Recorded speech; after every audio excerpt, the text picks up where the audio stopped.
Hi, well, today I'm going to do something really simple and typical with my 2000 Chevy Silverado, and that is change the oil. Sometimes it's just easier to take it in and have somebody else change it, but I like to work on it. It's been kind of fun to work on this vehicle, so something simple. Everybody can do this, and I'm going to change the filter, change the oil. Should be pretty straightforward. So here's my truck, and since I'm going to change the oil, I went out and I got some Rhino brand ramps. I was thinking I could just kind of squeeze under there. You see how big that space is there, and you can fit under there if you're small, you know. But the exhaust runs right down both sides of the rails, and makes it very hard to get in there without getting burned. So I went out and I got these Rhino ramps.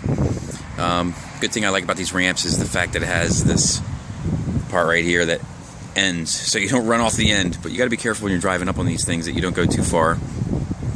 And then you also got to be careful that you keep them straight. Try and get a good look at it and say, yeah, that's looking pretty straight on that wheel that I'm going to go up there. I don't want it to be off on an angle, like have this being over here, then you could just drive right off there. So you just got to be careful with that. Same with the side here, looking pretty good. So I'm just going to drive up on there, and then I'll have plenty of room underneath there without getting burned on the exhaust. Because you want to run the engine a little bit, warm up the oil, and that gets makes the oil come out really easy. About 5 minutes of run time, I think, is what they recommend. I'm up on my ramps. I did this by myself. It's a little easier when you have somebody with you. They can direct you when you're up on them. It's kind of hard to see from inside the cabin when you're up on those ramps. But anyway, I got up there, and I'm going to go ahead and chalk the back wheels, put a piece of wood around these back wheels. This thing shouldn't go anywhere. I got it in park, and I put the emergency brake on. But if it can go wrong, it will go wrong at the worst possible time. So go ahead and put some chocks on there. It doesn't hurt, and that'll ensure this thing isn't going anywhere. Put them on both sides of the wheel. Make sure you put them on both the front and the back, because you don't know which way this guy really wants to go. All right, let's get to the oil. So here's the filter right up in here, and then over here is the drain plug. And I tried sizing this up here, and what I found, this is a 15 millimeter head here, so you need a 15 millimeter socket for that. And then I've also noticed, like in here, there's all sorts of dirt and crap, and it's kind of gummed up against the side of the filter. So I'm going to use a screwdriver here to kind of pull all that out and give me some room around here to work with the filter wrench that I have to pull that thing off. So the other thing I have is a bucket. Put a bucket under here and catch all the oil when it starts coming out. So I'm going to clean this up some here, and then I'm going to pull this fastener out here. I'll make sure I have my tub underneath to catch the oil. So I've got my filter, my replacement filter, and I've also got this filter wrench. And the way this thing works is it just kind of fits over the back end of your filter. They come in different sizes to match the size of the filter that you're using. So you have to make sure you have the right kind.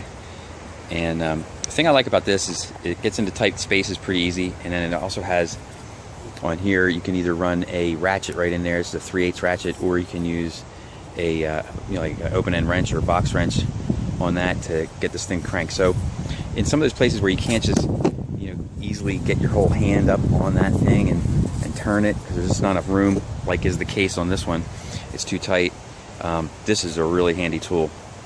But again, they're specific to the exact filter size you're using, so make sure you get the right one. Really handy tool to have in this operation is this long breaker bar arm. It doesn't have the ratchet on the end, right? It's just meant to break your fasteners, get them started. You see how much bigger it is than the regular ratchet. You get a lot more power out of this than you will out of that, so it's going to be a lot easier to break that fastener out. And then just switch over to get the ratcheting effect. But this is the thing you need to get it started, and I'm using a 3/8 drive, 15mm socket. Alright, so I pulled the plug out and I got my tub full of oil here. You can see it splashes all over the place, so it is going to make a mess no matter how much you think it's not going to. Of course, it's been beautiful out here all day, right? And as soon as I pull that daggone plug out, the freaking wind picks up like craziness and blowing oil all over. So now I got an oily mess on my concrete. I got to scrub and clean that up. Oi. No matter how simple the job is, it just never seems to go 100% right. Oh well. I got to pull that filter out next. So of course, the filter wrench I got fits on my replacement filter, but it will not fit on the filter that's in there. It just slides around, it won't grab. So like I said, simple job, but there's always something that goes wrong. So fortunately for me, my neighbor Terry, he's got all sorts of cool tools and stuff, so I borrowed these from him. It's got another cup, your strap wrench, and then it's got this really cool one here. It's spring loaded and it just kind of expands and contracts on there, and it's got a 3/8 drive on it. Really nice. I'm gonna try that one. That should be my best bet. It's always something. Finally got the filter off. That wrench did the trick, the expanding one. And now everybody's just dripping out here, making a mess. Whew, make sure you have a nice big bucket. You can catch all the splash, and then there goes the wind again. Every time it wants to drip, it blows my drips all over the place. Alright, time to put the plug back in and get my new filter back up there, and then I can start reloading. So I got a little bit of oil on the ground here. Fortunately it's on my concrete, didn't go anywhere else. But the trick here is to use kitty litter. Kitty litter is a great absorbent for oil, so you can throw that down on there and it'll just kind of soak it up.